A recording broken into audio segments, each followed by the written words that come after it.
Welcome back to Beard Bites podcast. No, we're doing it, guys. You don't know. We do it live. Okay, just let it run. We're gonna just okay. Yes. Welcome back to episode 26 of the Beard Bites podcast. My favorite movie is John Wick. This is a gaming podcast where a couple guys just talk about games and news, and usually it's two dudes, but today we have our friend Little Mo Gaming. Introduce yourself. Yo, what's up? Yes, thanks for that introduction. My favorite movie is John Wick 2. As in it's John Wick or it's John Wick 2? It could go either way. But yeah.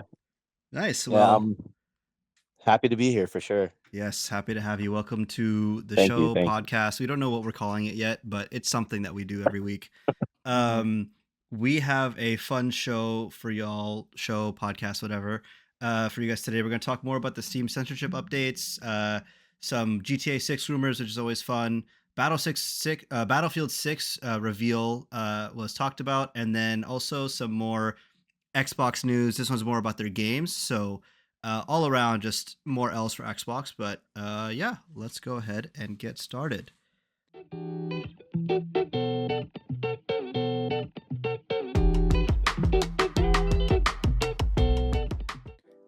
24 karat Labubu, Roblox, FIFA coins, Max Verstappen to Mercedes, PDF to Word convert.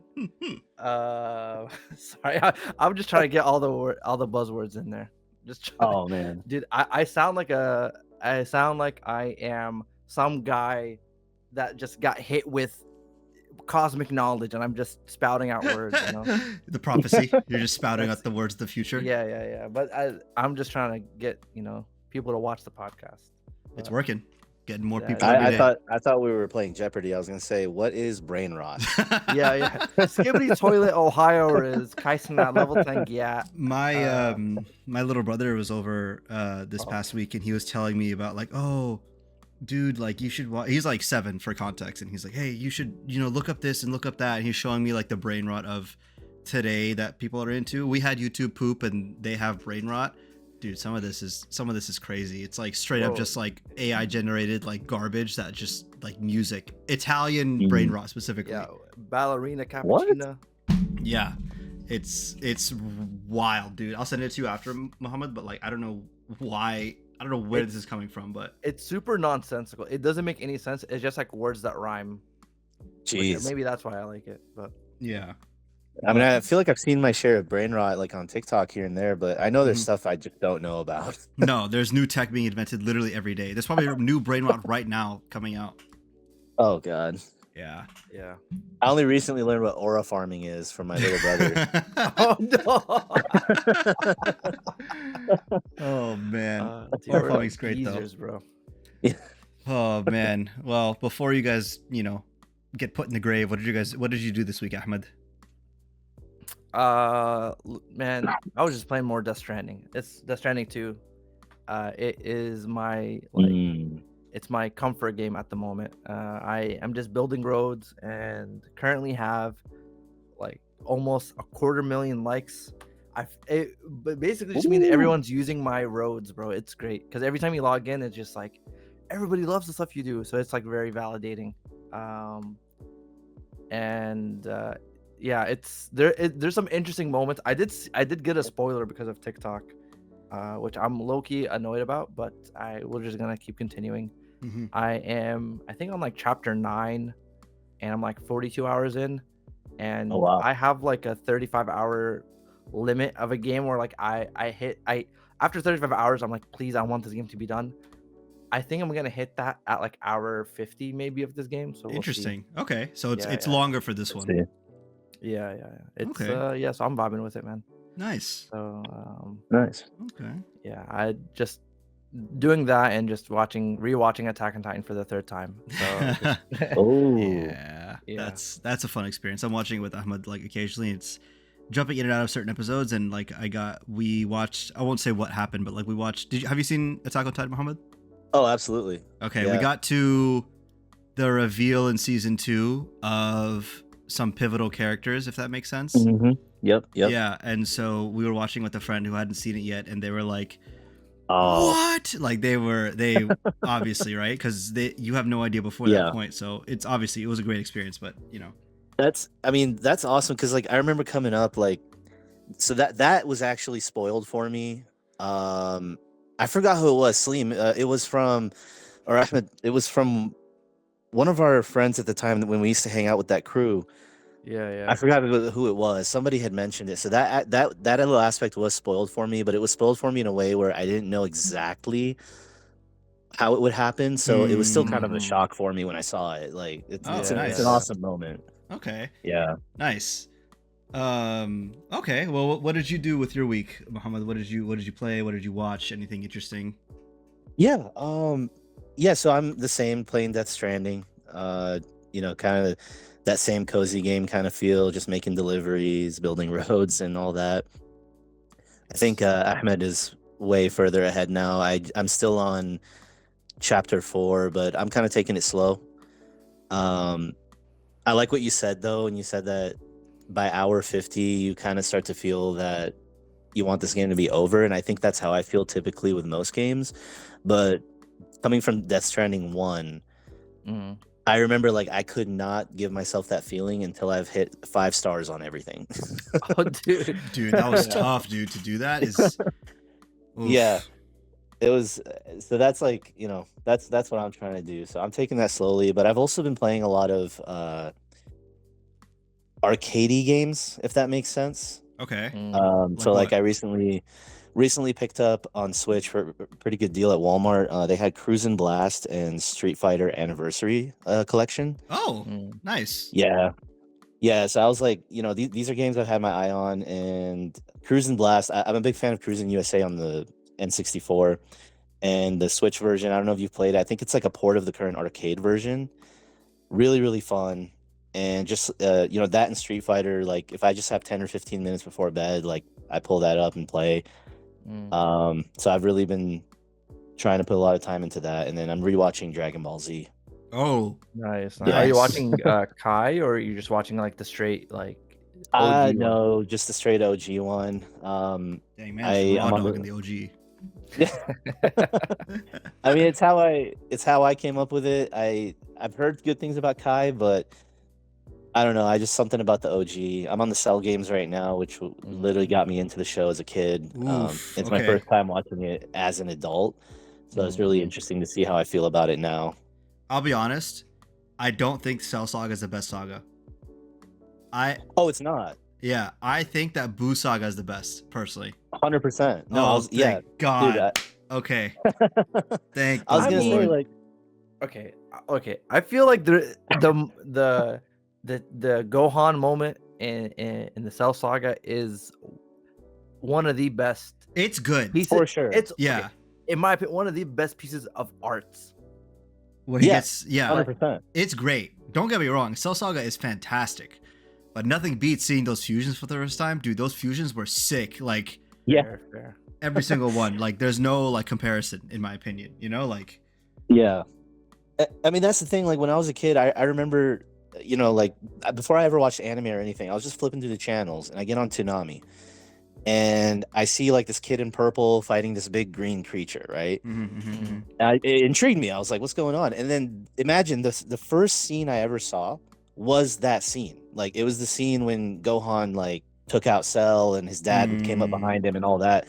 Oh, Dude, yeah, as yeah, a kid, my mind was blown. I was like, this is insane. Yeah. And from there, of course, the Boo Saga was after. So really, the Boo Saga is like the saga I watched as a kid.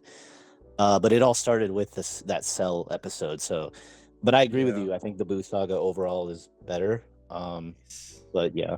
Fellow believer. True. I think like as a whole, as a thing to watch, probably it's a lot cooler, but it's just something so pivotal about like where Gohan looks at like Android 16, and then it has that like that black background and the shot of red, and then he just goes berserk or something and then Goku is behind them, dude. It's just hands in the air, absolute cinema. Absolute cinema.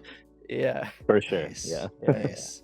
Okay. Well, what else? Anything else with your week, Muhammad, or anything interesting you wanted to throw out there before I guess throughout my week.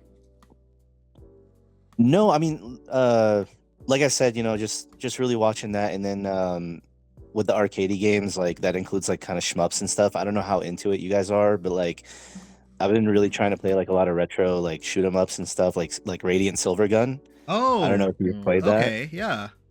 but that game is kicking my butt. Like I can't get past the first boss, Well, but these games are something made to about like it. not be fair, right? Like that's the whole premise because they're in arcade Yeah. machines, or no? Am I mistaken about that? Well, I think that's what it is back then, right? Like a lot of these games were meant to be really hard and take a lot of your time to beat. Like if you imagine you're a kid playing like, Legend of Zelda, right? Yeah, Like not in the arcade, like on the NES.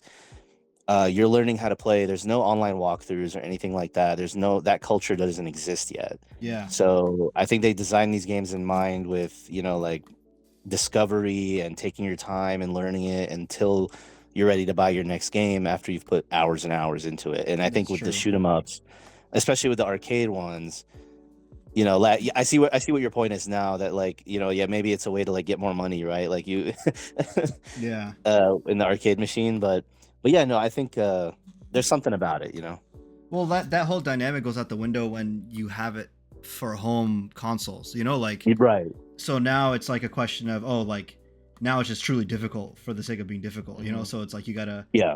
adapt. So it's an interesting like thing to see that transition.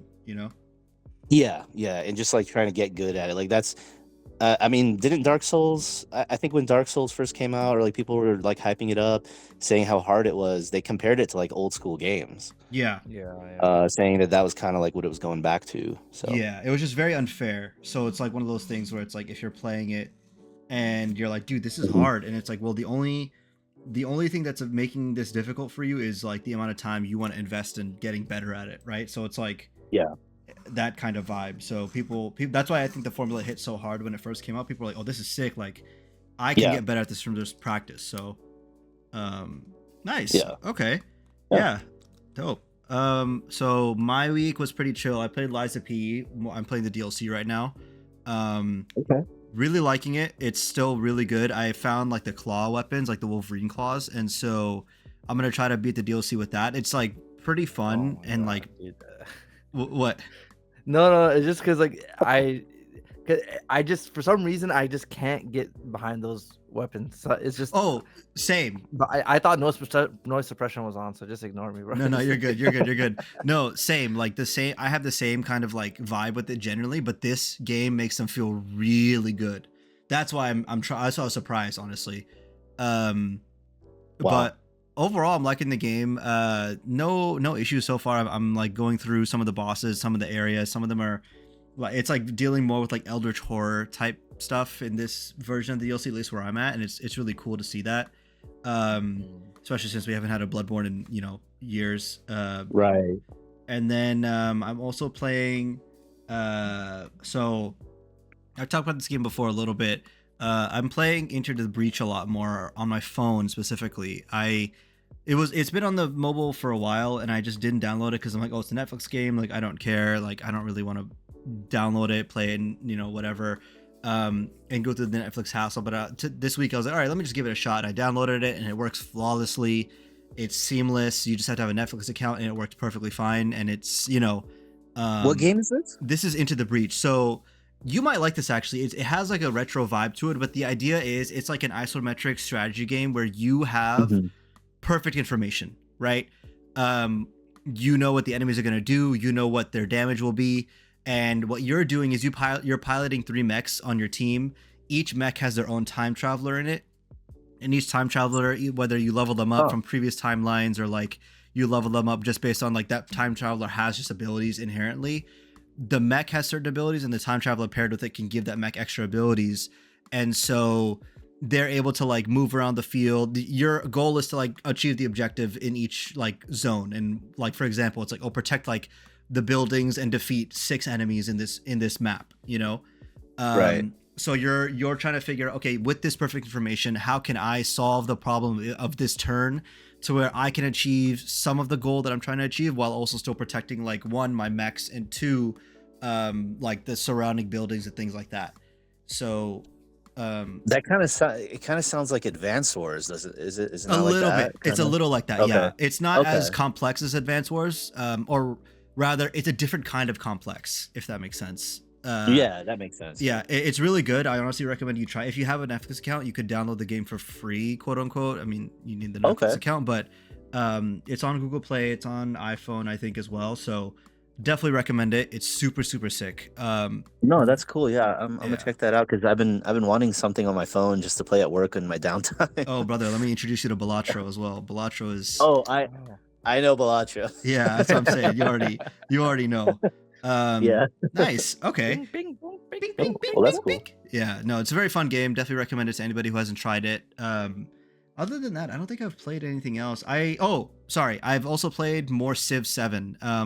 Ahmed and I got on recently with some friends. We Mhm. played a couple rounds, and I was like, yeah. man, that was fun, and it got the like itch going again. So I like watched through some videos, and now I'm playing it like again. I plan on playing it tonight again as well. Like Civ 7 is just hitting that like itch of like, okay, like the planning and like the strategy part of it I'm actually really enjoying. So I think I'm gonna get back into it at this point, just because I want a game that I can just like kind of really learn, you know.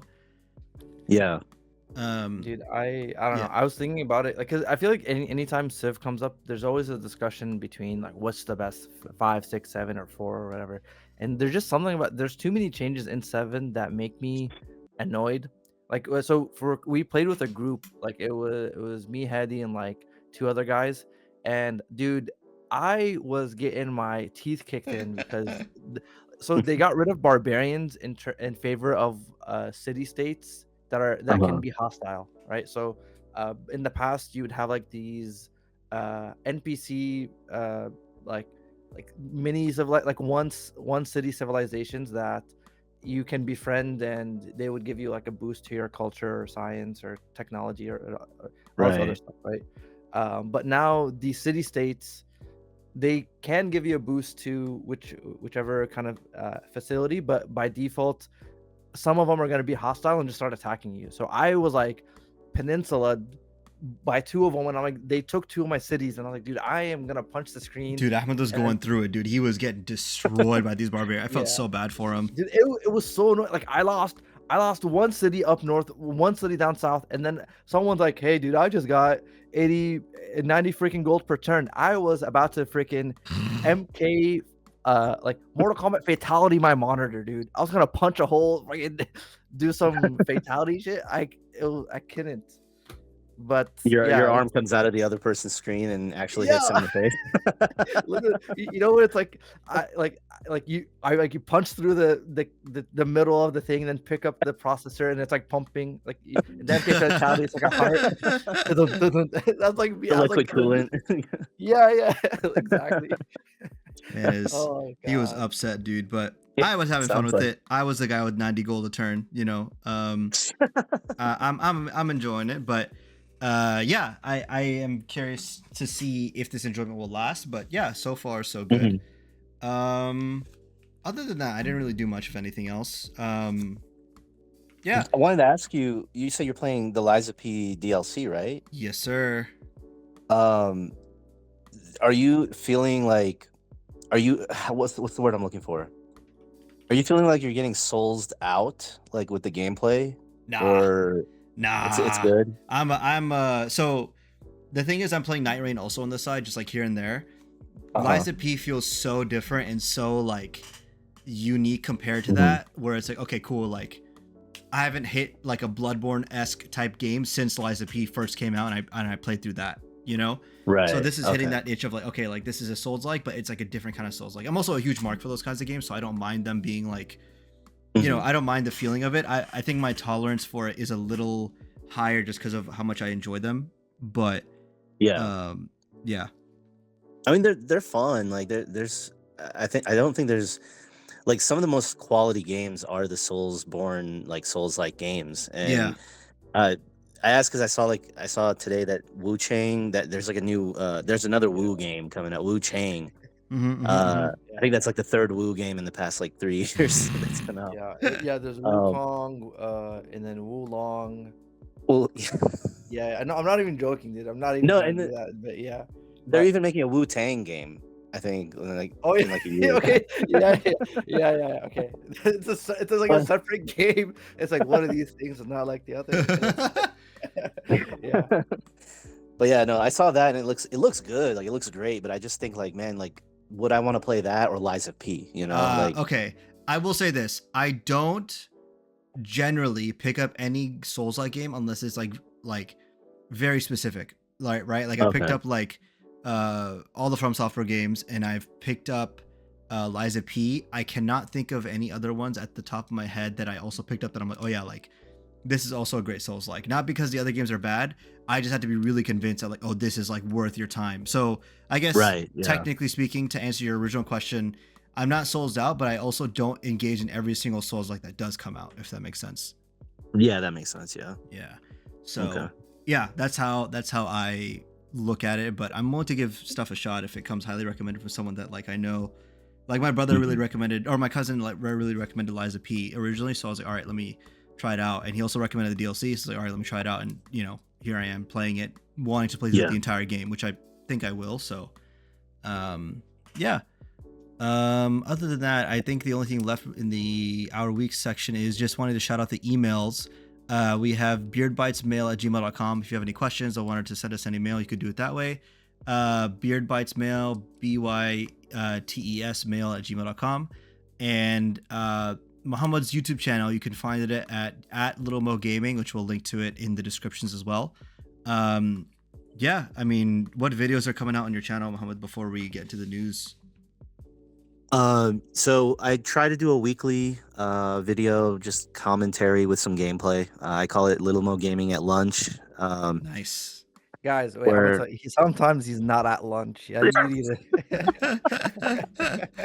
This is a podcast of honesty. You will not tell them lies. No, but it's funny because like he'll start it, you're like, guys, it's a little more gaming at lunch. But guys, I'm not really at lunch. Yeah, sometimes I'm not at lunch, but I try to release it at lunchtime. So if you know, like that way, it's like it kind of continues with the being consistent. Smart. Yeah, no, I respect it, honestly, man. Yeah.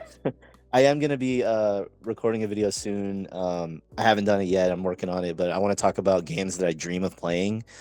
Ooh. Yeah, so like kind of playing around with that concept, like with the idea of dreaming of playing a game, right? Like, what does that mean? Nice. Okay. Like your ideal game, or like kind of a mix of both. So like there's certain games that like what is the ideal situation I'd like to see with like Fallout, for example, right? Okay. And then like also talking about like specific games that exist that seem out of the realm of possibility of me being able to play right now, maybe because of time constrictions or something like that, and like talking about why I want to play that game and be able to say that I rolled credits on it, Interesting. Okay. Nice. That's a very interesting concept. Okay. He has a very good also Switch retroactive to go like to kind of post Switch 2 launch, which is a good video. Nice. Okay. Yeah, definitely recommend checking his YouTube channel out. Again, it'll be linked in the description. It's at Little Mo Gaming. Little and then MOE Gaming. So yeah. Appreciate it. Yeah, of course. So now we can get into the news here. And the first piece of news that we have is regarding that Steam censorship story we talked about last time. Muhammad, just to catch up to speed, basically last week we discussed that there were some explicit games removed from Steam from like credit card, basically from credit card stipulations saying, hey, like we don't want you selling this content, therefore remove it or else we won't support your storefront. And so Steam removed it, and the discussion turned into, even though us as individuals don't personally enjoy that content and think it's somewhat of a positive that it's removed because of like just the access and what the games are trying to promote, at the end of the day, it is a huge concern for privacy reasons, or for like censorship reasons, as well as like, who are these people to come in and tell you how to enjoy your hobby / like control spaces that aren't necessarily theirs. And so the update we have to that story, and so this is something, it's really interesting. There was a Vice article. However, the Vice article has since been removed since, it was put on here. But the censorship of 80 plus games on Steam this week was apparently the work of a Australian anti-porn group collective Shout. Group Group Collective Shout, sorry, which partnered with U.S. evangelicals to pressure Visa and MasterCard. They claimed that without evidence that these games involved child abuse, and so Vice was reporting this. But then, by that same tweet, less than 24 hours after the person who wrote it broke the story, it was removed from the site following direct intervention from Vice's owners, who were reportedly uncomfortable with the subject matter. That's kind of crazy to me. I don't know if you guys are, also thinking about that, but like the fact that they're able to do that kind of is a little scary in my opinion. Yeah. I mean, sorry, go for it. No, you go ahead. No. I want to hear your take. Well, I was just gonna say, I think it is scary, because it's kind of like, because I actually did listen to the last episode where you mentioned, you had a really great point about how, like what if they start taking away, violent games or games just because they're violent and all that kind of stuff. One thing that I was thinking about is, because I don't really use Steam as much as you guys do. But when you go on, I don't know if you've been on the Switch eShop recently. It is jam packed with that kind of stuff. I mean, you're trying to look for a game on the Switch eShop. On the Switch eShop, yeah. Wow. I was just to give context behind like why I was even there. There was a game that I had heard of, like kind of like I had heard it was like Earthbound and it was really good. I think it's called Bloomtown or something, but at the time I didn't know. It was like on the tip of my tongue kind of thing, So I'm going through and I'm trying to find it, and there was hundreds of games with that kind of like content on there, like these little, I guess like AI slop, in little tiny indie games, all selling for like $2, $3, $4, easy access, advertising that kind of content. And I think like I don't know. I just feel like it shouldn't be on the Switch shop because a lot of kids have Switches, Yeah. So it's like, I don't really agree. I don't like the idea that somebody can just go in there and like, force things off the shop like that. But I think for that kind of content specifically, like there definitely be regulations. But I don't know like how that works. Yeah. Especially with like Nintendo. Hold on, quick second here. 1 second. Okay, it's interesting that Visa and MasterCard, like these big companies, were able to be swayed quickly, like by this, like just like a group of people, like without that much investigation. It seems, right. I'm presuming, but it's crazy that they kind of just were able to like have their ear be like whispered into, I guess, right? It's not saying I'm like in favor of keeping this content around, but for them to kind of not even like reach out to Steam to be like, yo, does this make sense? They kind of just took a decision, and it doesn't seem like they reversed it, right? So it's so the thing is also that Australia is known for having pretty restrictive like censorship laws and things like that. Like they gave some games, I can't remember them off the top of my head, but I think Balatro, for example, no, not Balatro, something else, but some games. I know like Left 4 Dead 2 was like super difficult to play back in the day, or even to get into Australia. Yeah, so that's the thing, right? These games are like in Australia, there's like this level of censorship, which is not the same as it is here, in America rather. But it's a thing where the fact that they're able to kind of reach over and be like, yo, America, like Visa, you guys also just gotta stop, and again, I'm not in support of the content personally, but I do think that something has to be said for like before, like the idea that they can just kind of do that. It's I don't think it's a good idea / good like space to be in terms of like one, art, and two, like like just gaming in general, but maybe more regulation, maybe stricter regulation. I'm not exactly sure, but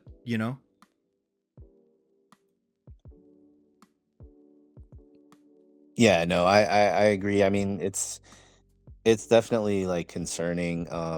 Like I personally think like, a Nintendo Switch, like it's a console that I would most likely, purchase for my kid, right? Like if I had a kid, I would probably buy him a Switch.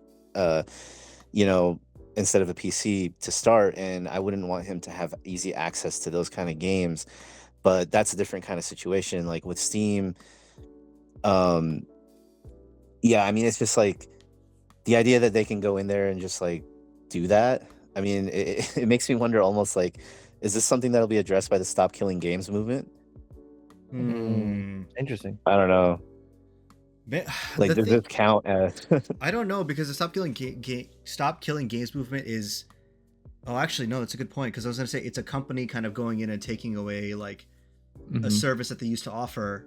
But the thing is, like, if you paid for the service and it's being taken away from you, like, what does that mean? Yeah, that's a good point, actually. I don't know if it would fall exclusively under it, but like the concept, I can see what you're saying. Yeah, because like I imagine there's people who are buying these games, right? I mean, Yeah, of course, maybe not like a ton, but Yeah. you know, I imagine like if somebody lost access to one of these games, they'd probably lose their mind. Yeah. Yeah. They lose something. Exactly. Right. So what I'm hearing is, guys, buy NFTs, buy Bitcoin right now. This is how we're gonna get past this. Like, get Visa, stick it to the man. Bro. I don't know. No, actually, don't. I don't know. I'm not advocating to buy Ford, bro. I'm just saying. It's too late. It's happening. Oh, I've already bought it's on 5 box. copies. Oh man. Okay.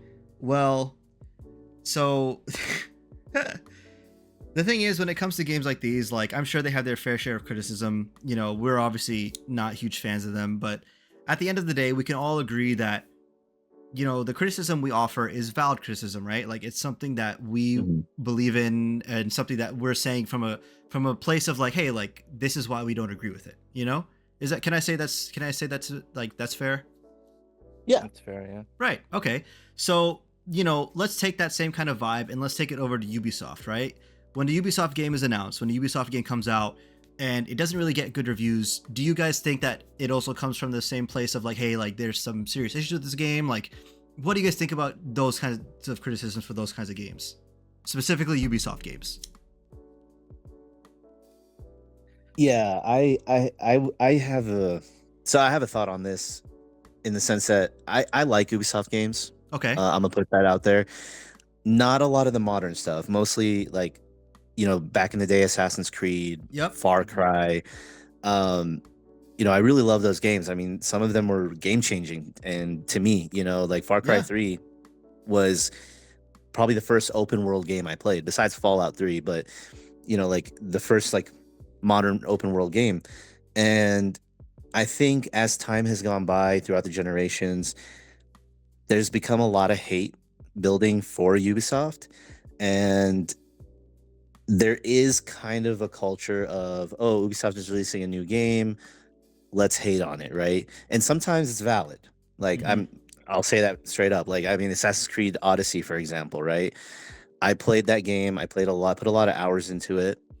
I think it was way too long. And that's part of the reason why I didn't finish the game. But then when Assassin's Creed Shadows came out, or when the first trailer came out, there was a lot of hate for it. And, you know, I think that game was almost announced to be dead on arrival from the first trailer. And then, of course, it got delayed, and the feelings kind of changed. I think people started to actually look forward to it because they saw that Ubisoft was trying to actually put some care and work into the game. And then it came out to mixed reviews. But I do think that Ubisoft does have kind of a, like, there's like kind of a culture of like, okay, Ubisoft's releasing a new game, we need to be cautious on that. Fair criticism and fair points. For context, right? The story that we're talking about now is that Ubisoft's CEO blames organized campaigns of criticism against its games. So specifically, the quote reads as follows: Ubisoft is exposed to risks of damage to its reputation resulting from online bashing, understood as massive, sometimes virulent and organized campaigns of criticism against its products, teams, or public statements. So what you said earlier about the idea that, like, you know, when a Ubisoft releases a game, people do generally like try to, you know, be like, oh, like, it's a Ubisoft game, like there's this general negative sentiment about it, right? Fair point. Don't disagree with that idea. The only part that I would personally push back on is the idea that it didn't kind of happen overnight. It kind of built up to this state of like, even you said it yourself, where it's like you prefer their older games, right? Right. Yeah. And so here we are at this point where it's like, when they do release a game like Shadows, or and it doesn't really do well, people aren't. I'm sure there are people who are hating on it just for the sake of hating on it, but I think the majority of people who are playing these games are. I think Ahmed jumped into it and he was like, "Yeah, dude, like it's just not a great Assassin's Creed game, right?" Like, Ahmed, what was your? Yeah, man. Like, I wanted to like this game.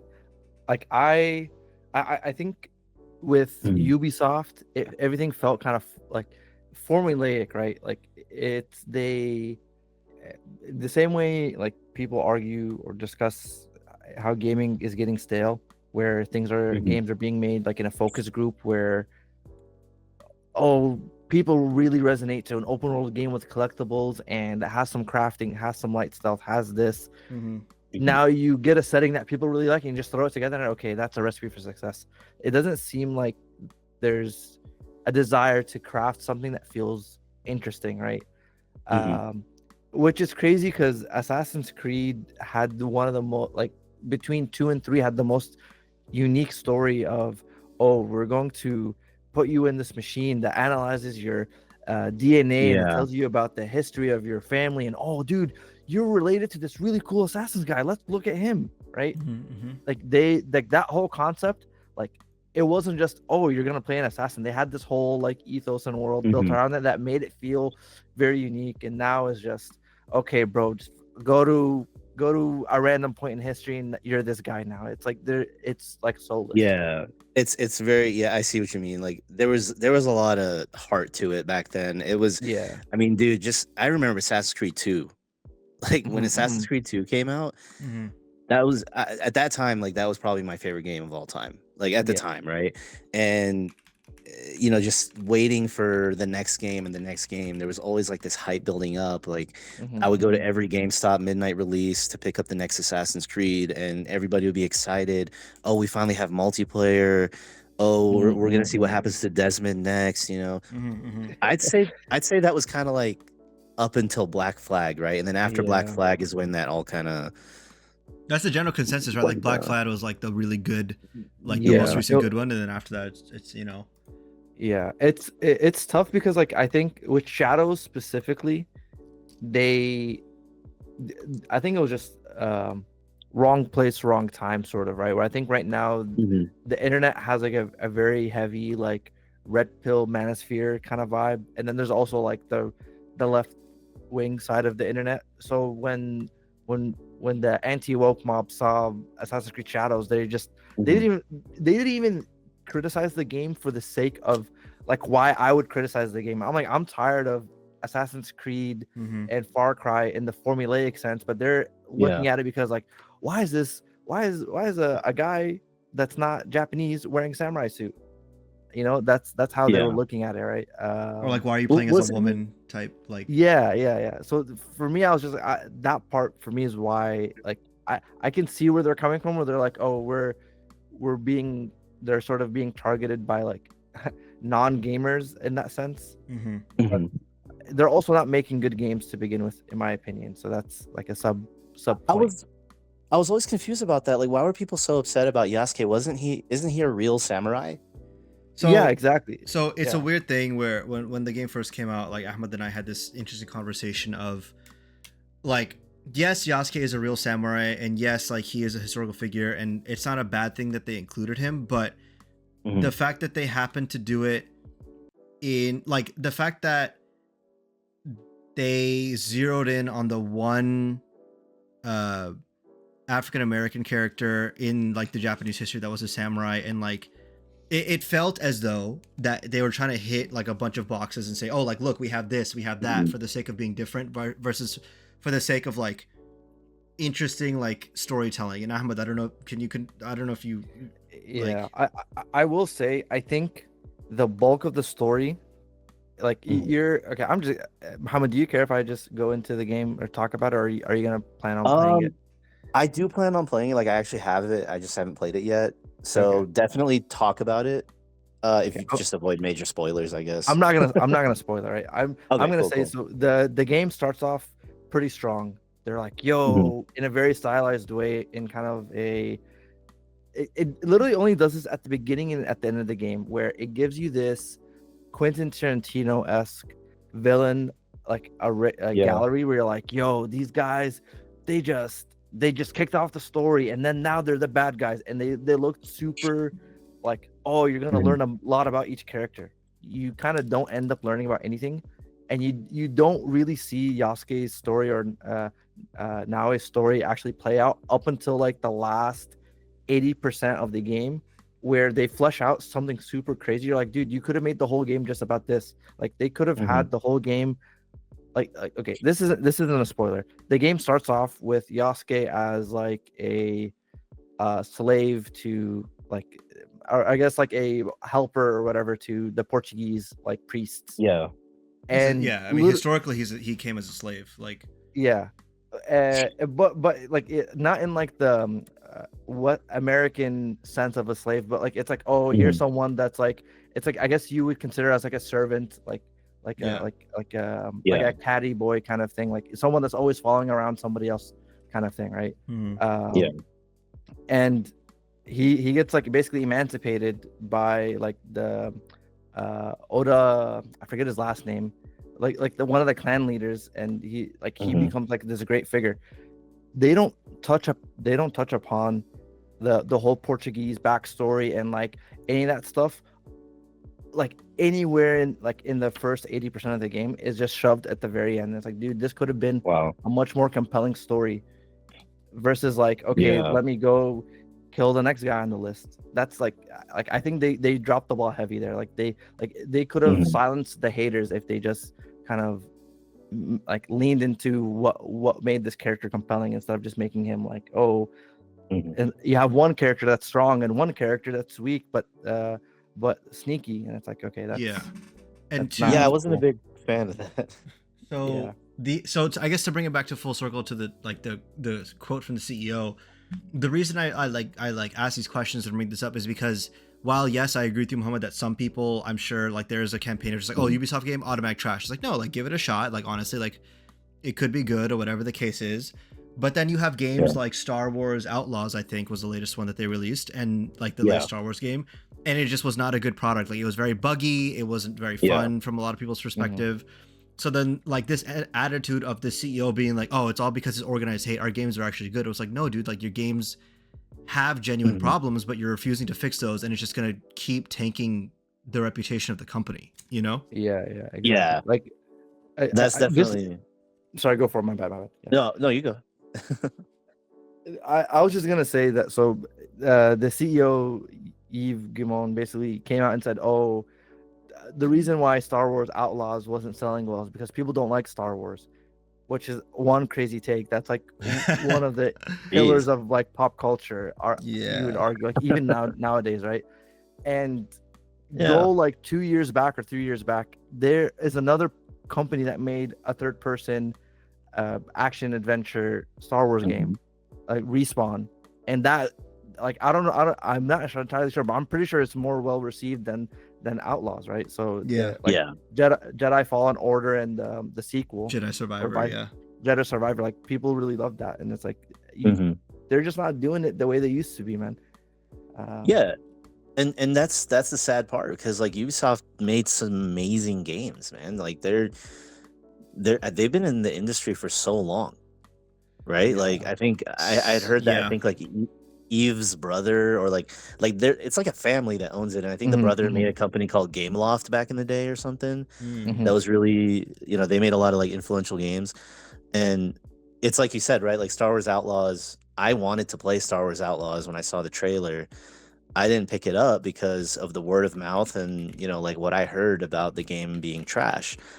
And I don't know if they fixed it since then, but it's definitely like disingenuous when the CEO comes out and says like, oh no, it's just because people trash our games. Like I do think that there is that hate. Like, I do have that thought, but there definitely is some merit to the idea that a lot of their games lately are just trash. Like, Assassin's Creed Valhalla, right? That was like one of the launch games on PS5 or like around that time. I think that's actually like their highest selling game of all time, right? Didn't it sell like insane amounts because of COVID or something? I think so, yeah. And that's the difficulty, or the thing that sucks, that Uh-huh. there's like they somehow they're able to print money with some of these games, but they don't Hmm. feel the need to the fire that they need to make these games better. Yeah. But it's like a self-eating thing here. So I also wanted Yeah. to point out that you made a good like point that said like Ubisoft used to make really good games. That is true.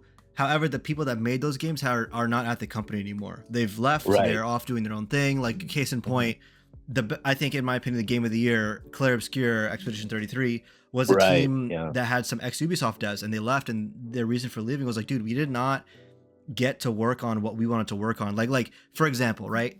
There are certain companies that have games that release yearly. With Activision, it's COD, for example, and for Ubisoft, that was Far Cry, that was Rainbow Six Siege content, things like that. And so what Mhm. would happen is that these studios, these games would be bought by Ubisoft or acquired or whatever. These workers would be told, hey, you have a passion project that you can work on, but this is also like you need to focus mostly on these big projects, Far Cry, things like that we're releasing. Okay, fair Yeah. enough. And then it got to a point where like things like Child of Light, for example, they wanted to release it like it was a passion project that was basically forced to come out because the Ubisoft employees were like, dude, we're not working on this anymore until you let us do our own thing. And Child of Light came out, and it came out because the workers were like, we are so tired of working on the same garbage again and again. Let us do something creative. And then they got the one, and they were immediately shoved back into the funnel of Far Cry. And it's like, okay, like that's it, we're done. And then people either were Yeah. fired, left, like so. It's a question of, is it still the same kind of company that it was years ago, right? Yeah.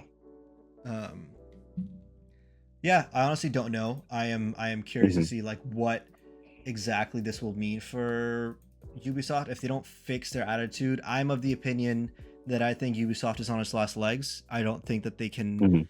stomach another like really bad release, but I don't know. What do you guys think? I think that's what it is. It's the lack of focus, right? Because like I said with games like Valhalla, I didn't play it, but what I heard is that it's literally like 200 hours of every type of gameplay mechanic you can think of. Like you have like live service, MMO, all this all mixed together into this one game that, yeah, it sold really well, but that's because it was in the pandemic. It's like people were at home, they want to play games, all that. But then you look at games like Assassin's Creed Mirage. I don't know if you guys played it or not. I played it last year. I loved it. I mean, it's like it was kind of like harkening back to classic Assassin's Creed. And I think that if they just focus and bring out quality over quantity, like their next Assassin's Creed, what is it, like Assassin's Creed Hex or something, like has to do with, like the Salem witch trials, or something like that. Yeah. What I had heard about it is that it was going to be more narrative heavy and Oh, more like interesting. yeah, like it's supposed to be more narrative focused, a little more linear than most of their games. I think if they really hone in on that one and release something unique, maybe they can kind of bring back that magic. But it's like you said, I mean, at the end of the day, it's about the people working on it. And if they're not there anymore, that can be kind of tough. Unless the company like kind of inspires that within the new people there. Yeah, unfortunately, So- all the executives are huge sex crime perverts at the moment. So allegedly. Yeah, it's crazy because despite all that, somehow, like Ubisoft is still able to make best-selling games. Man, it's unfortunate to see. It's unfortunate to see. Just like you're talking about best-selling games like Forza Horizon 5? Yeah, Oh, okay. Well, Forza Horizon 5 came out a couple years ago on Xbox. So what do you mean by like best-selling game? I mean, look, the folks on PlayStation, they love Forza so much that it's currently the best-selling game in 2025. Really? That Damn. is, that's actually crazy because like when did this game even come out? I think it came out like what, like 2 years ago? That's a good question. Let me find out. I think so. Oh, 2021. Dang, Forza Horizon came out in 2021? bro. That's And crazy. it just came. Yo. I honestly thought that it just came out when it came out on PS5. It came to No, PS5 like it's been out for a recently. while. Yeah. Okay, so it was just a port of like an older game. Yeah. Okay, but damn, it's Uh, like the best-selling game on PS5 now. For this year, yeah. Now, Jeez. yeah. I guess to be fair, they haven't had their yearly Last of Us release yet, but Yeah, because honestly, I don't know what else PlayStation's releasing. I mean, Yote, right? But like, oh, yeah, Yote. Yote will be, yeah. Death oh, Stranding and that's 2. be crazy. That's gonna be crazy that an Xbox game is gonna outsell Sony's own IP, bro. That's crazy. Listen, they don't have any games, so they gotta release someone else's to make Yeah. you know, sales. But Yeah. that's crazy that there are like that this is the highest selling game right now of this year. And it's also interesting because I am so curious what kind of not red flag, but flare this is shooting up at Xbox headquarters. You know, because of their whole restructuring and their plan to bring games multi-platform. Like, I really wonder what this means to them as well. I feel like that looks like it's like a good sign, right? Like that, in a way, because dude, okay, bro, okay, it says here that the Forza sold over 3 million copies on PS5. Are there 3 million Xbox Ones, bro? Are there 3 million Xbox One users? I don't know, man. So Damn, that's shots fired, man. Shots I fired. actually don't know. Right? I genuinely like I don't because I'm sure. Come on. Because they were saying that like the Xbox, the PlayStation is like 1 to 8 this generation. So I don't know what the install base looks like, but I mean, granted, it's over 3 million. I was just saying that as a joke, but yeah, it's just like the idea that granted, hindsight, this is 3 million copies without Game Pass, 3 million MSRPs. So they're probably like seeing some dollar signs here, man. You know, that's crazy, and it's like it was only released digital, right? let me see, possibly. I don't think there's a physical copy. That'd be even crazier if there wasn't. Ooh, interesting. Let's see. Wait, why is this on Etsy? Who buy games on Etsy? It's a crocheted disc. It doesn't actually work. It's just like yeah. Yeah, no, I think it is digital right? only. Yeah. I mean, I've had my eye on it. Like, I haven't bought it yet, but I think it's on sale right now. For like $45 or something. Full price is like $50. So yeah, if they're selling 3 million copies digital for $50, it's pretty good. I mean, that's pretty good. Yeah. Because what do you pay? You pay like the development cost for PS5, but if you have the base, like I'm pretty sure it's not easy, but it's like easier work because it's translated to PS5 and all that kind of stuff, and it just works. So especially nowadays when a lot of things are is cross compatible with like PC, where it's like you're in a way like you can just take not to like simplify a lot of gaming stuff or like development, but you can almost just take the same build with some tweaks and just like throw it onto different machines. It's not like back in the day where it's like you can't run this on your phone or something, you know? Yeah. So interesting. Okay. Yeah. I want to see Halo come to PS5. I mean, it will. I think that's happening. Like, regardless, there's no world with the way the Xbox is going that they don't release a PS5, considering how much of a hit their studio is taking, and I think they understand that at this point. You know? Yeah, I mean that would sell crazy. That's something I would buy day one, and I think there's a lot of people with that mindset because, I mean, Halo's just classic, man, and to see like Gears of War coming and Forza and all that. Bring Halo and they'll just print money. But does Microsoft get that profit? Like, is that well, they fired the studio at turn 10. They fired all the workers, so they're not getting it. Yeah.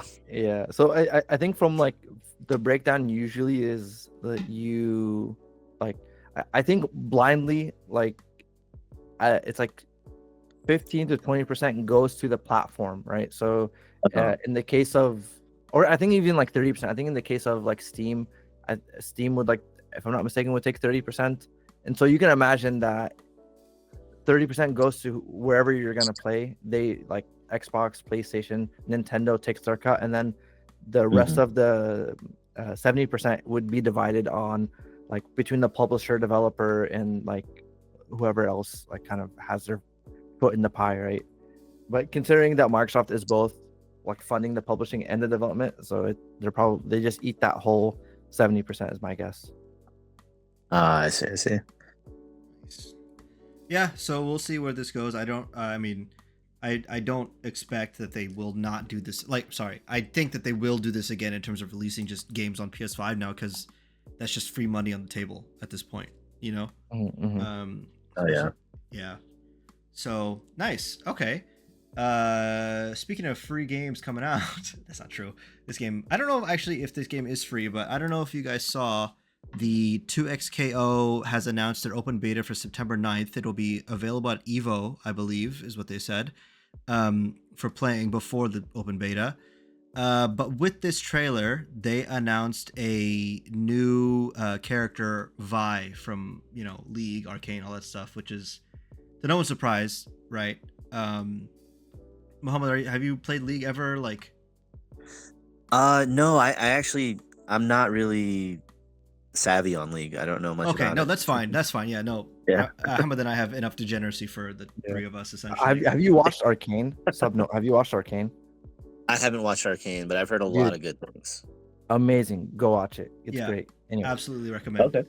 So the reason I put this on the docket is because with this character trailer that came out for Vi, they showed her moves. It was really cool, but then they showed her ultimate at the end of this trailer, and it's interesting. Ahmed, I don't know if you got a chance to look at this, or Muhammad, I don't know if you also did. You guys get a chance to look at this trailer real quick? I did not know. Okay. Bro, her ultimate looks like a level 2. It does not look like an ultimate. So that's the thing. Yeah.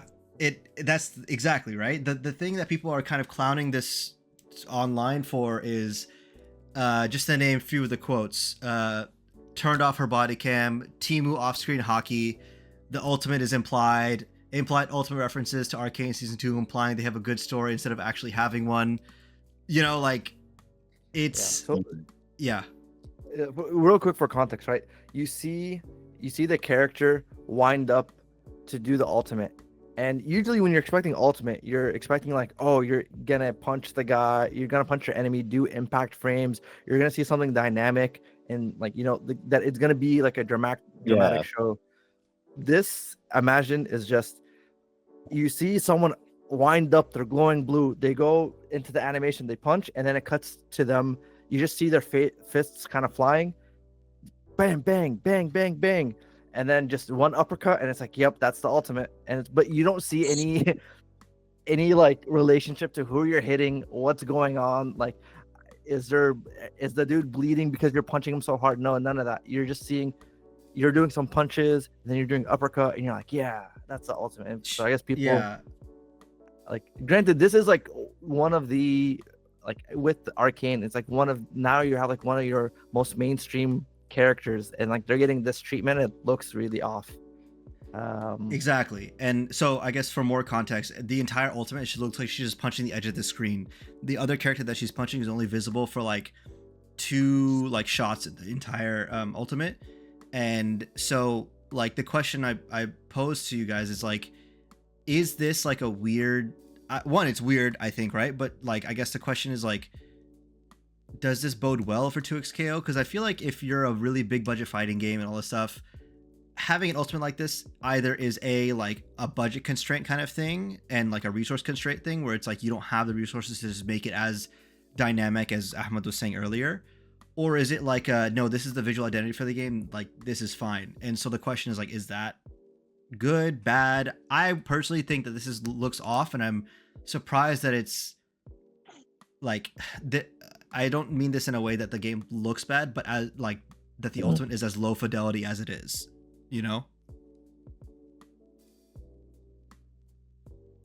Yeah, I was thinking about it.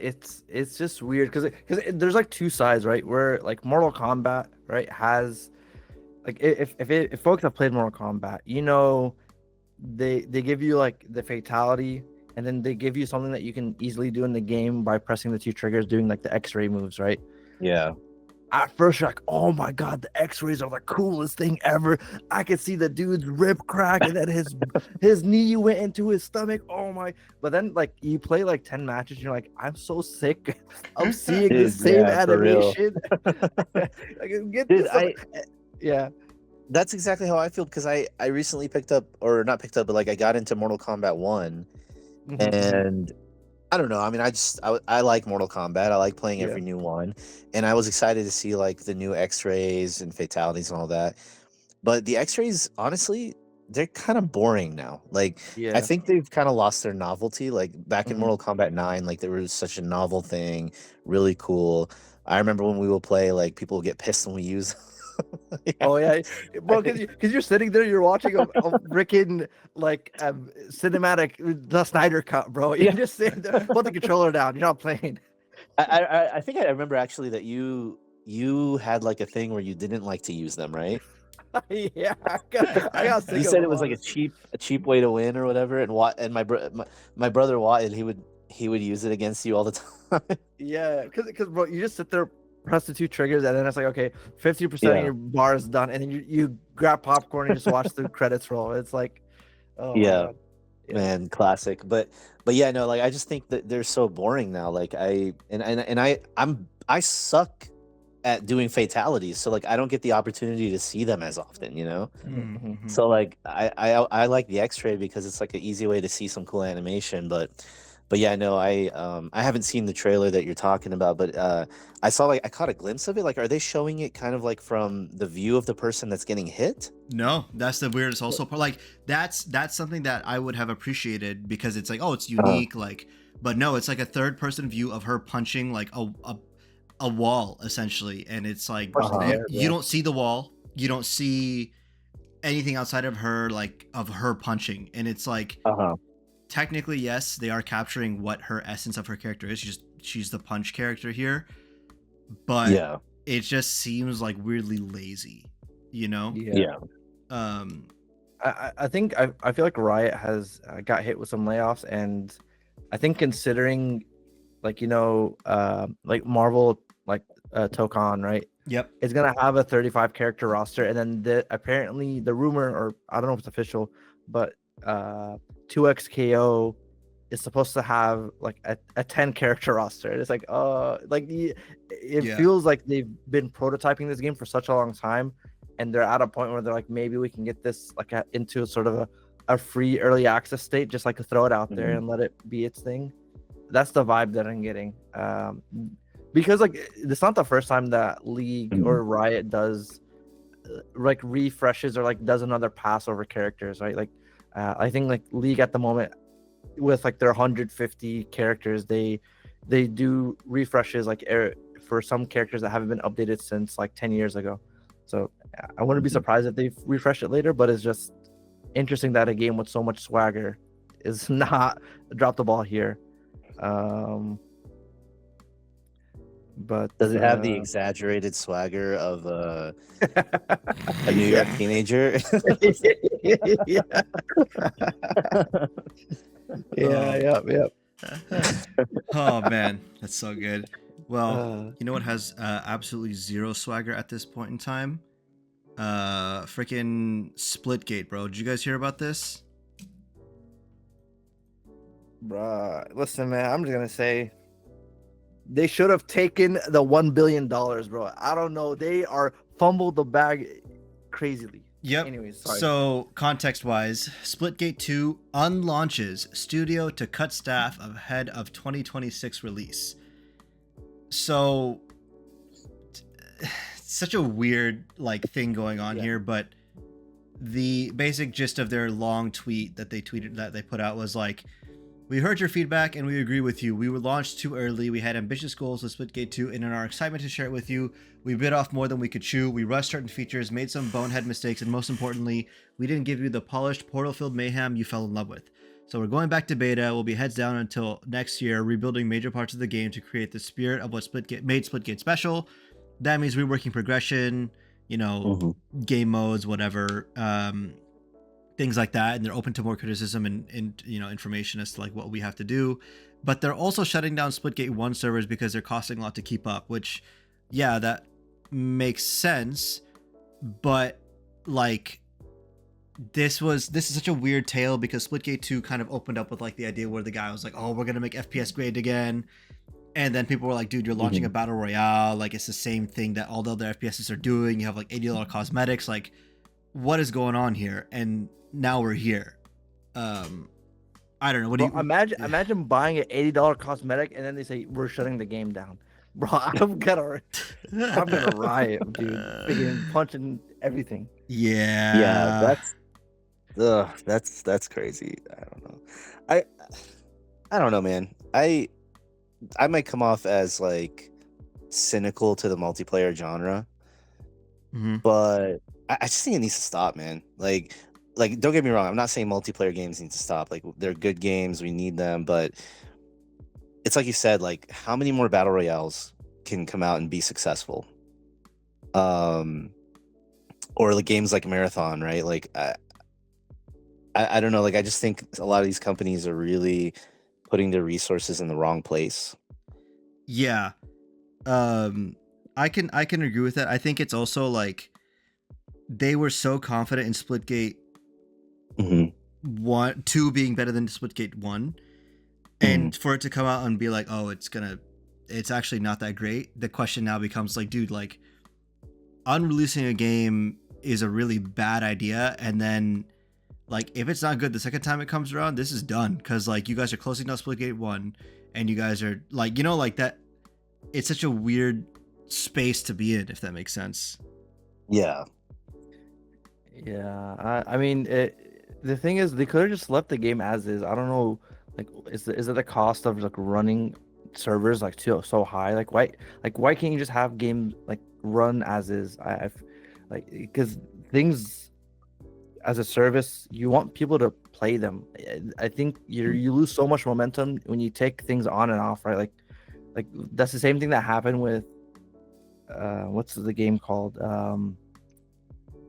The DC one, Multiverses, man, had everything set up right for them. Like, right, they could have just let the servers run, do nothing, and then like X amount of time later, just, hey guys, we're gonna push this new engine update and all this stuff. They could have just done that, and like people would have been happy, would have been great. But you would have had the momentum there, like people, kind of your player base. But the unlaunch, you shoot yourself in the foot, and now you have to climb up a hill even higher, which I like. Why do that to yourself? Yeah.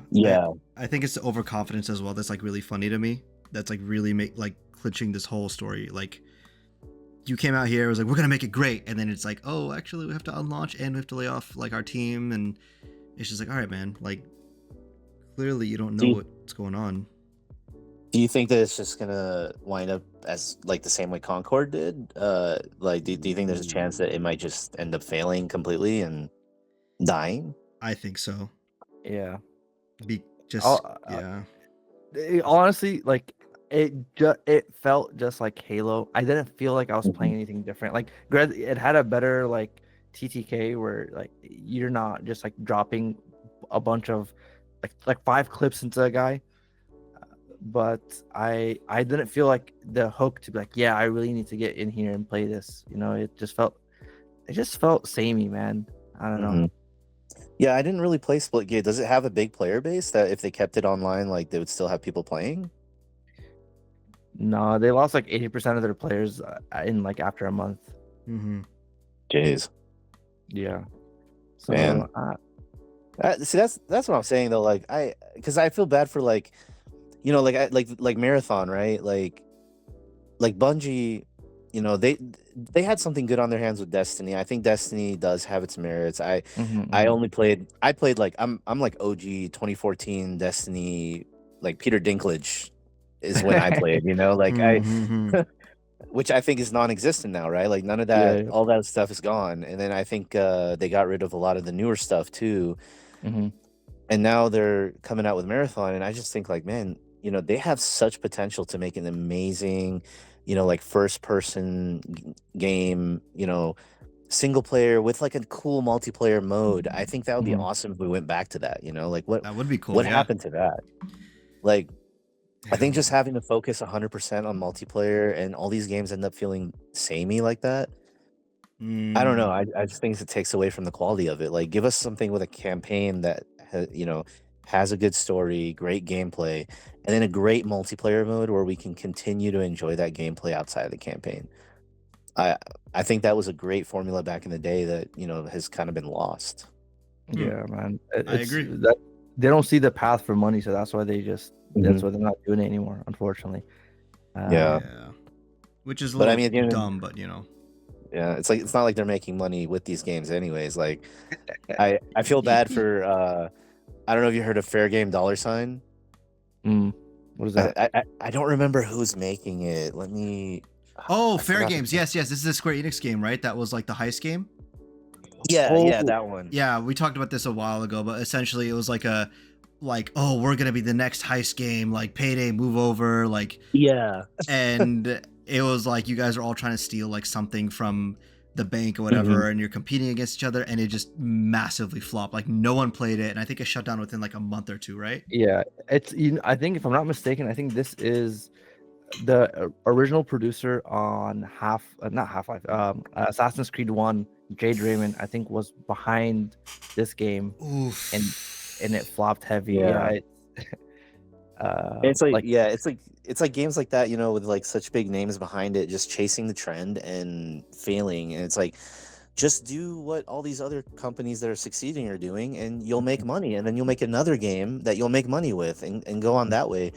Why does there have to be like 80,000 concurrent players, right? Like, sell, a bunch of copies of the game, be successful with that one, make a new game and be successful with that one. Yeah. I don't know. I also am of the opinion that there is room for like 5 or 2 to 3, I would say, like free to play shooters, right?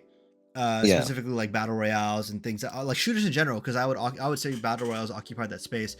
And I'd say first and second is Warzone, like, and then the third becomes like, okay, like, do I want to dedicate time to Splitgate? And it's like, I don't think people really want to at this point in time, like it's kind of hit its peak, and it's yeah, I'm just gonna name off some games, right? Counter-Strike 2, Valorant, Rainbow Six Siege, Finals, right? Like, whose plate are you gonna eat from? Yep. I don't know, man. Like, I think people gotta recognize the situation here. Like, you can't. Like, I don't know. Yeah. And then you see games like Left 4 Dead 2 still have like 26,000 players active. Yeah, dude, actually. Yeah, man. I don't know. People like their stuff, man. Yeah, people like their stuff, and I just think, it's just sad to me, like I honestly, like, when I think about it, it boils my blood. The decision to make that Suicide Squad game, like, that really angers me. Like, I was so hyped for that game, and then when they announced it was at live service, I was like, man. Yep. Same to same. Dude. We played it, that we tried it out for like a second. We did the tutorial and we're like, F it, dude. I hate it. It felt so bad to play. Like, it was just not it. But okay, well, we'll keep an eye out on Splitgate if it ever comes out again. But I kind of doubt it. But I guess you could say a portal opened and damn it. The portal opened and my thought went through it because I lost it. Here, how about this? A portal opened and it flew into Fantasyland, just like Fable. Haha, got him. Playground Games Fable may miss the 2026 release window, with a possible delay to 2027. So here we begin our blitz of Xbox L's. But essentially the first one being is that during the latest episode of the Xbox Era podcast, the crew was asked about the lineup of first-party Xbox titles for 2026 and whether the release of Gears of War, E-Day, and Fable are guaranteed for next year. In response, co-host Nick, I'll just say, said that he doesn't believe PlayerUnknown's upcoming action role-playing game will see the light of day in 2026. Based on what Nick's sources have told him, Fable will not be released in 2026. He added that he's heard it from 2 different people that the game may slip to 2027, and that's not due to some sort of doom and gloom situation or development hell issues. According to him, it's just that development is taking a little bit longer than expected. Interesting. I am surprised that it's delayed again, because in February of this year, Microsoft confirmed that it will be 2026 launch date instead of 2027 release or 2025 release window. So that kind of sucks. I'm not a huge Fable fan, but I think a delay on a delay is never good news. But I don't know. What are y'all's thoughts? Muhammad, have you played Fable, like the previous Fables, or? I have not, and I think that if they're delaying it, give us like a remastered collection, right? Because I've heard good things about Fable, man, and I was looking forward to it. I'm always okay with a delay if it means that the game is gonna be great at launch. Sure. I also, part of me kind of thinks like, are they maybe scared of releasing the same year as GTA? I don't know. Like, oh, that's a good point. I did not even think about that side of things. Yeah. Yeah. I mean, you have to think like there's probably a lot of companies who delayed their game to next year to get out of GTA's way, and then GTA comes in and like, nope, we're coming out in 2026, and then everybody starts panicking in the offices, like, oh, what are we gonna do? And so then you have delays like this happen. But I mean, I don't even have an Xbox, so if it comes to PS5, then I'll be able to play it. But yeah, no, I don't know. Yeah, because I heard the thing with Fables that it has like a pretty robust, like almost Sims like depth to some of the relationships and things and stuff that you can do in the world. So I don't know if they're just trying to expand that out, and instead of it just being a generic third-person RPG kind of like the flavor of game that we've had so much frequently here.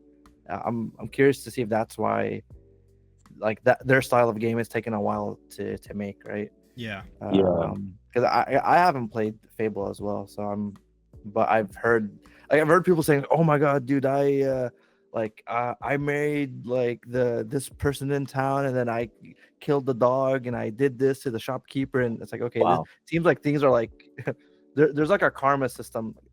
I don't want to say exactly like Fallout, but I don't know. I think it's the OG to do it is the thing. Yeah. The impression that I got was like there's like a lot of depth in that aspect. So so it's definitely got a certain vibe to it, right? Like there's not a lot of medieval games like that, or like fantasy games like that. It's like it doesn't take itself super seriously. It's from my understanding, it's a lot of British humor kind of. I always got the vibe that it reminded, like, it's funny, I haven't played any of these games, but it reminds me of Bully, but set in a fantasy setting. I've played the original a little bit, like on Xbox when I had one. It is a interesting like RPG game, like very classic, like go do a quest and like figure out how you want to handle the quest, and it is simple and not in a bad way. It's just like, oh yeah, that's cool. So I think people were really excited to see a new iteration of it, just because it's like, okay, I would love to see it in this new modern era with inspiration like Baldur's Gate 3 and things like that, like things like that. But regardless, until it comes out, we're not gonna know, like there's no way to be able to tell, like, oh, this will be good or this will be bad, So could it be kind of like what they did with the Sonic movie, where people saw Sonic and they were mad and that he didn't look like how he looks in the games? Because I think one of the big controversies is that the protagonist, people were saying that she looked ugly or something. For which one?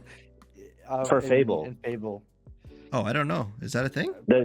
I remember there was like a little controversy where they said the protagonist looked a little too real, or like a little too, like they tried to make her look like what a real woman would look like in the world.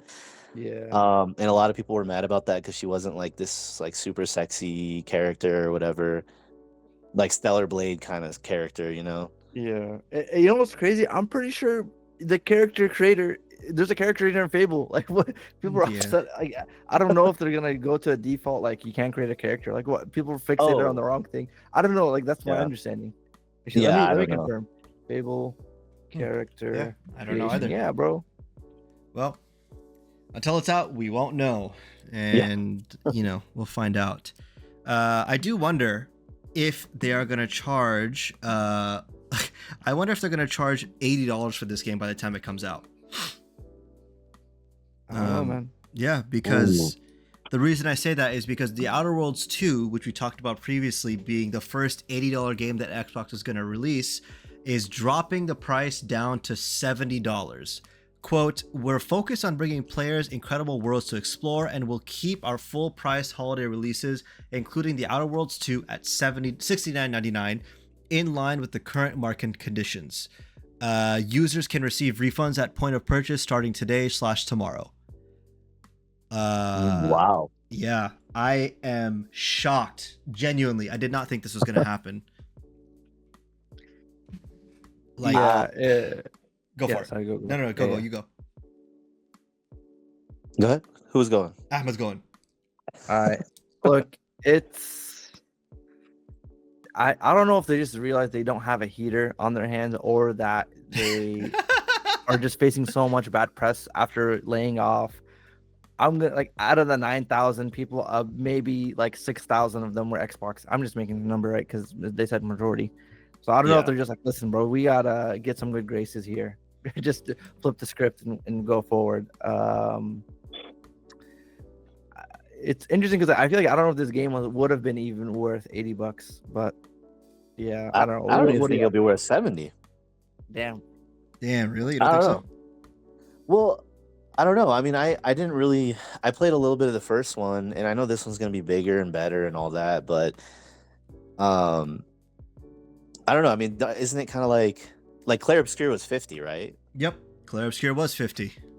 Would you say Clair Obscur could have been, if it was at 70, it would have been worth it? Oh, absolutely, I think so. Yeah, and that's the general sentiment that I'm getting from it. And then The Outer Worlds is like, I mean, it's from Obsidian, right? Big name, all that, but everything that I heard about it is that it's kind of got like it still feels like that AA kind of game, right? Like it's not. Yeah, when I played it, it was very front loaded. Yeah, I don't know. I mean, 70 is better than 80. Yeah, Like, so exactly. 70 is better than 80. I'm so curious to see like what the writing on the wall, like Ahmed was saying, do they got a stinker on their hands? Is it like they got bad press and feedback and all that stuff? I think it was funny that they were gonna push this like game that was like, oh, we're anti-capitalist, you got to take down the giant capitalist machine. By the way, this game will be $80, and it's like, okay, hold on, I feel like you guys are losing the plot here. Like that's the whole like, that's like part of the vibe to it too. But I mean, yeah, good that it's reduced in price, but the pre-orders must have been abysmal for it to not be for them to drop this, because if pre-orders weren't good and they're like, oh shoot, we're not making money, like it's weird because it's like a self-cannibalizing like thing where it's like it's on Game Pass, so why would anybody pay full price for it, right? Yeah, no, that's true. And I mean, they didn't Microsoft make the announcement, like, because I think they were kind of riding off the coattails of Nintendo, right? Like where Nintendo started the $80 thing, and then Microsoft was like, we're gonna start doing $80. Yeah, I think Nintendo so far has been pretty successful with it, right? Yeah. I think with even Nintendo, they were like, oh, not every game is gonna be $80. Like I think Donkey Kong Bonanza is 70, right? Yeah, that's true. So yeah. So I think for them, they're gonna look at it as like, oh, our like blockbuster game, the system seller is going to be $80, I guess, right? Or something that they've put so much time and development in. Maybe they're gonna like scale it proportionally. They said they're gonna look at it like per project and see if it's worth being $80 versus not. Yeah. So I'll be honest, I appreciate that like upfrontness versus like Microsoft or like whatever Obsidian saying, or whoever made the decision saying, oh, we're gonna keep it in line with the market. So it's like, so y'all agree that you're just doing it because everybody else is doing it. Like, it's not even like it's not even saying, oh, like we're targeting this because we put jam packed it because this way or priced it a certain way, you know. I don't know, man. It's I do think Hadi made a good point though. When you said that this was kind of maybe like almost like a band-aid after the whole, like layoffs, kind of just like save face a little bit. Like maybe that might have something to do with it too. That was Because like they got Ahmed's so point much that I stole, backlash. Oh, was it? It was Ahmed's point. Yeah. you're good, bro. No, but yeah, I think that's. I mean, it's a good thing, and they got a lot of backlash for that, and then of course a lot of backlash with the layoffs, and I don't know, maybe I wonder if it'll affect like the price point of the Xbox, RGB or Oh, Bro, ROB thing. You know what I'm talking about. The handheld, bro. The handheld, The worst name, bro. They gotta fix it, man. We need the acronym for the acronym, bro. It's yeah. No, Oh, it's God. the name's kind of crazy. I mean, well, Xbox Series X, Xbox One X, they've always been crazy with their names. the X-Bone, the Xbox One. The X-Bone, yeah. How do y'all feel about the handheld? Oh, dude. I think if it's the price of 1,000, I think it's dead on arrival. If it's like less, like 600 for a mobile PC, I can see a world where it's useful. But it just feels like an ROG game, like with just an Xbox skin on it. Just an Xbox skin, yeah. Well, it is running like a different version of Windows, so it's running, I think, a better processor. So it could be like you could potentially dock it like a Switch, right? Because I was actually looking at that today or the other day. I wanted to dock my Steam Deck so I can play or so I could stream games or at least play games on my TV that I have on my Steam library. And I was like, dang, like I was trying to get my wife to play Clair Obscur because I was like, dude, you're gonna love it, the story and blah blah blah blah blah. And she's like, okay, maybe. The natively game sucks on the Steam Deck. Streaming it gets a bit fuzzy, and with the pairing, dude, you need like native to play the game natively because the pairing windows are pretty tight. So I'm curious if they can get that game to get the handheld running like pretty well that you can dock it on your TV. That'd be great. But yeah, I don't know, man. It because it sounds like they're trying to just make like Windows the place to play now. So yeah. I'm wondering at what frame rate the Xbox ROG will run GTA 6. That's a good point, actually. I honestly don't know if it runs it at all. It might be just like a bomb, a mobile like explosive. Oh man, I was trying my hand. Yeah, dude. Okay, I'm there with you because I couldn't find it. Oh my god.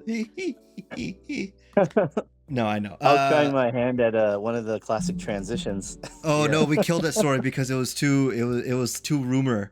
No, listen, no, I okay, did. Okay, okay. I'm just gonna say. Look, there's a rumor that the PS5 Pro apparently is gonna run 60 FPS. Look, I know why he doesn't want me to say this because I'm gonna give him my fucking high horse or whatever. No. Genuinely, because I tried to open the link, it wasn't like loading. So I was like, okay, maybe it's not like a useful thing. But go ahead, yeah. The rumor is that the PS5 Pro is going to be the place to play GTA 6 because it apparently, supposedly, someone said it in some place that it's gonna be running 60 FPS. Apparently. I read that too, though. I did read that. Like I saw several tweets referencing that rumor. Like I think I don't know who said the rumor, but yeah, I've seen that. Look, I have been capitalism has me by the neck, bro. I can give any excuse to go spend money when I don't need to. The other week I was like, yo, what if I just get trade in my PS5 base to get the Pro and then spend $300 so I can play GTA 6, the game that I probably won't like. And then Hedy's like, no, bro, no, dude, you gotta be rational. This is true. So I was like, dude, crazy man, trying to throw money at the screen, but yeah. Yeah. I mean, I got the PS5 Pro in a similar way. Oh no. No, but I don't know if do you guys know, or Salim, do you know how I got my PS5 No, Pro? what happened? So long story short, I was at a work event and they had a raffle. I have never won a raffle in my life. So in order to enter the raffle, you had to donate a certain amount. So I donated a certain amount and I got 5 tickets to my name, and they had all these prizes. The two big ticket items was a PS5, like NBA 2K deluxe combo, whatever, and a TV. Oh, nice. Everybody wanted the TV. I don't know why. I just took my tickets and threw them in the PS5 bucket.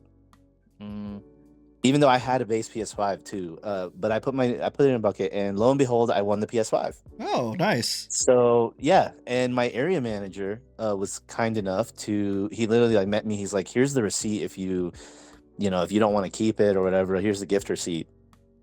So this was before it went on sale for Black Friday, because I think it went down to like 450 or 400 or something.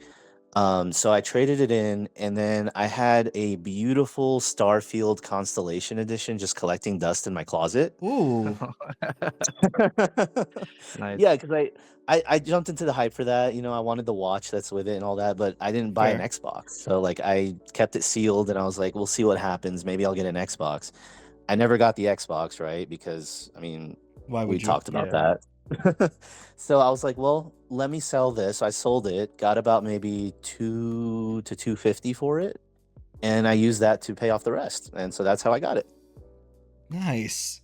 Bro, So I I'm gonna just do that, and I don't have an Xbox, so I like it. So this is why Hadi didn't want us to talk about this, because he knows I'm gonna go to No. GameStop right as soon as we end the record. Listen, Ahmed, if you get it, then Switch. I'm getting Switch too. Oh god. Ooh. Yeah. Ooh, that's the thing. I didn't say that too loudly because Oh, my man. wife won't let me, but still. Yeah, fair, Are fair. you Rightfully are so. you gonna I get should the Switch too at some point?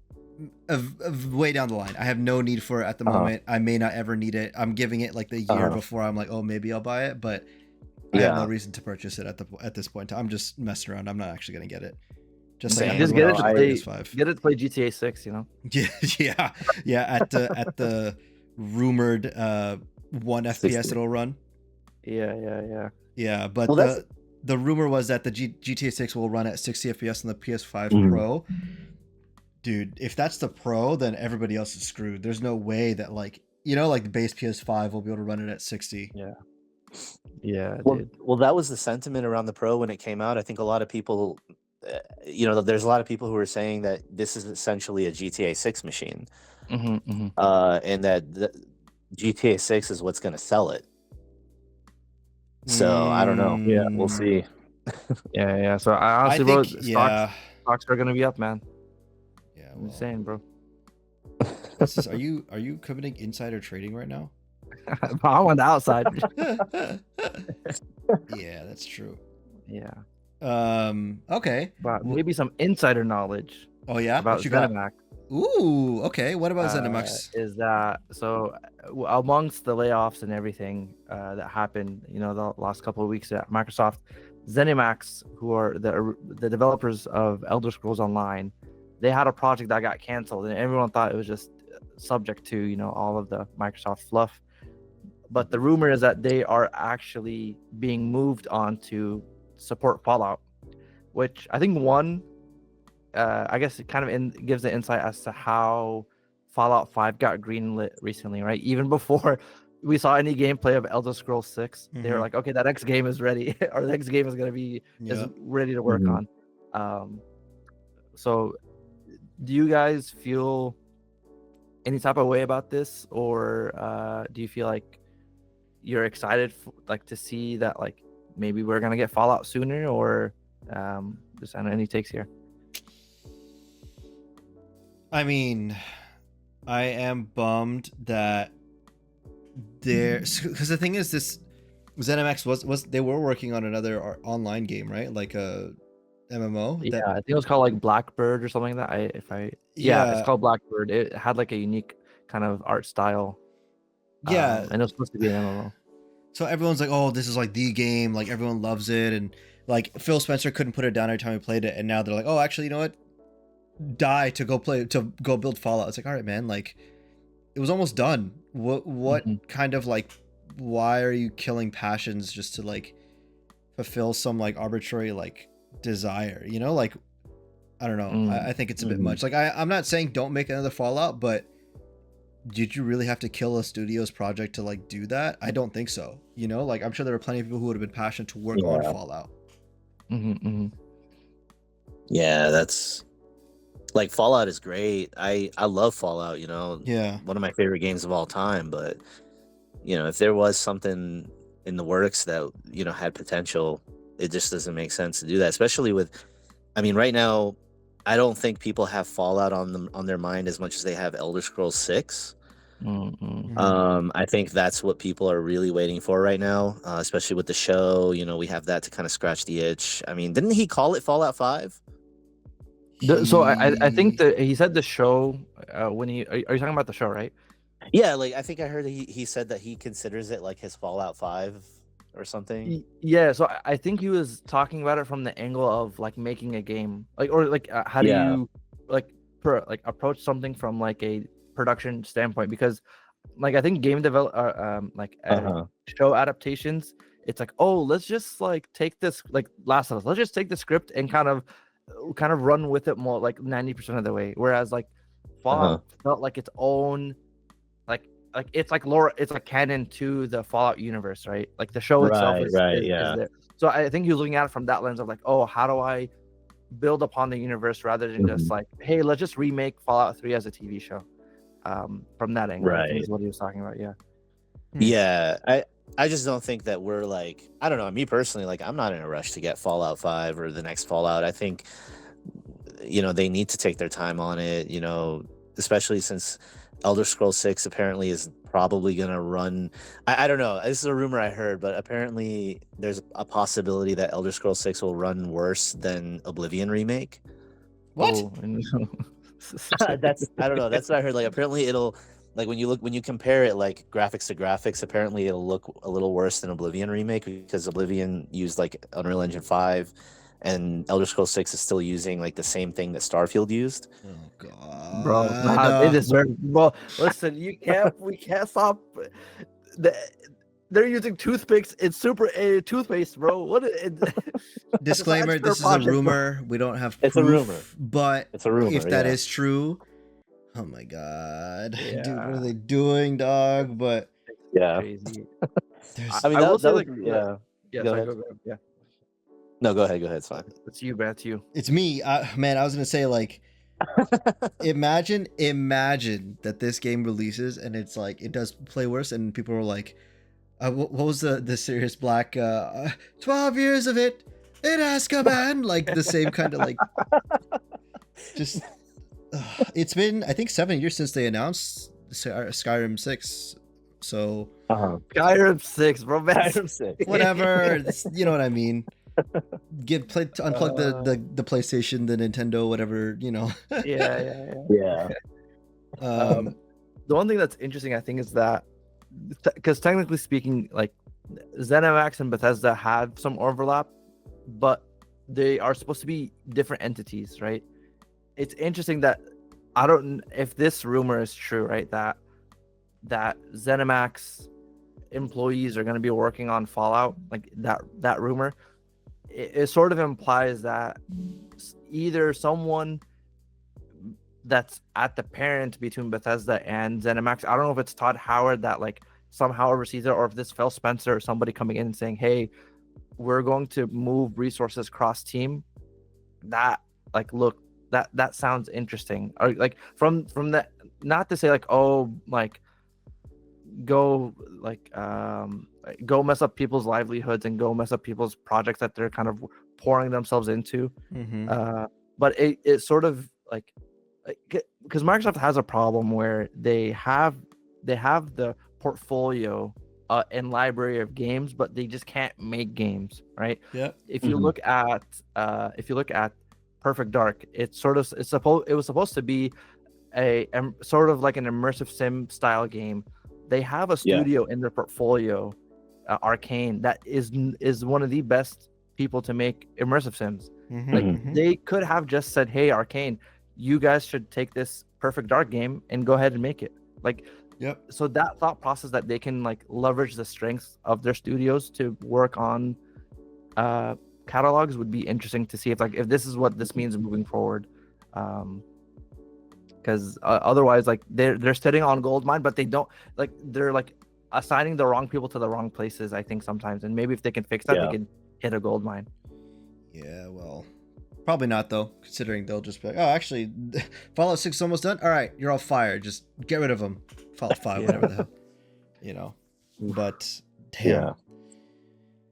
We'll see. I mean, another day, another series of Xbox L's, but actually, I'll consider Outer Worlds 2 a W. You know, like the dropping of price. Like, that's good, but I guess maybe the reasons aren't great, but we'll find out, I guess. Yeah, just like the takeaway is bullying works. Do it. Yeah, actually, though, low key. Okay.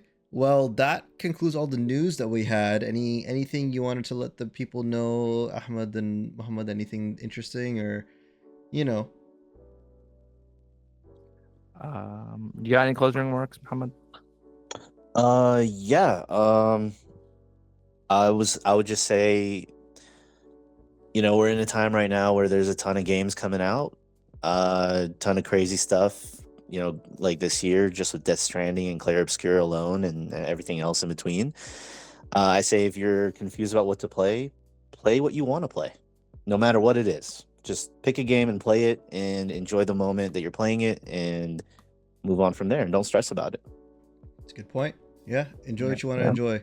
Just know that if it's Last of Us, any of them, we'll be judging you.